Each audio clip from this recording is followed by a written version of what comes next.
வணக்கம், இது உங்கள் தினக்கதிர். முதலமைச்சர் மு.க.ஸ்டாலின் திங்களன்று வெளியிட்ட செய்தியில், இந்திய கம்யூனிஸ்ட் கட்சியின் தலைவர்கள் மற்றும் தொண்டர்கள் கம்யூனிசத்தின் அடிப்படை கொள்கைகளை பரப்புவதற்கு சமூக ஊடகங்களின் சக்தியை தீவிரமாக பயன்படுத்த வேண்டும் என்று ஊக்குவித்தார். இளைய தலைமுறையினர் இயக்கத்தின் மரபை இணைக்கவும் பாராட்டவும் உதவும் தியாக கதைகளை பகிர்ந்து கொள்வதன் முக்கியத்துவத்தை அவர் வலியுறுத்தினார்.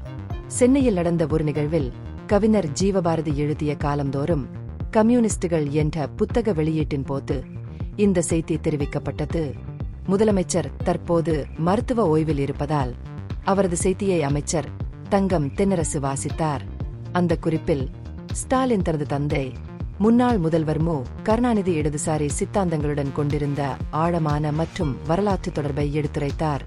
கம்யூனிசத்தை ஒரு அரசியல் சித்தாந்தமாக மட்டும் கருதக்கூடாது, மாறாக சமூக மாற்றம் மற்றும் மேம்பாட்டை அடைவதற்கான ஒரு சக்தி வாய்ந்த கருவியாக கருத வேண்டும் என்று அவர் மீண்டும் வலியுறுத்தினார்.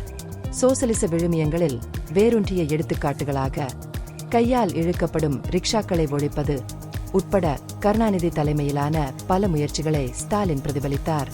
இந்த முயற்சிகள் வெறும் நிர்வாக சீர்திருத்தங்கள் மட்டுமல்ல, மனித கண்ணியம் மற்றும் சமத்துவத்திற்கான ஆழமான அர்ப்பணிப்பின் வெளிப்பாடுகள் என்றும் அவர் கூறினார்.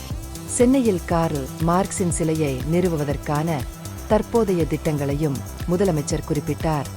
மார்க்ஸ் போன்ற சர்வதேச பிரமுகர்களை கௌரவிப்பது தமிழ்நாட்டின் அரசியல் மற்றும் கலாச்சார நிலப்பரப்பில் முற்போக்கான மற்றும் உள்ளடக்கிய கொள்கைகளை நிலைநிறுத்தி வலுப்படுத்துவதற்கான ஒரு பரந்த நோக்கத்தின் ஒரு பகுதியாகும் என்று அவர் குறிப்பிட்டார். இந்த நிகழ்வில் சிபிஐ தேசிய பொதுச் செயலாளர் டி. ராஜா மற்றும் தமிழ்நாடு மாநில செயலாளர் ஆர். முத்தரசன் உட்பட பல மூத்த தலைவர்கள் மற்றும் பிற பிரமுகர்கள் பங்கேற்றனர். இந்த கூட்டம் புத்தக வெளியீட்டு விழாவை கொண்டாடுவதாகவும் இன்றைய சமூக அரசியல் சொற்பொழிவில் இடதுசாரி சித்தாந்தத்தின் பொருத்தத்தை மீண்டும் உறுதிப்படுத்துவதாகவும் அமைந்தது.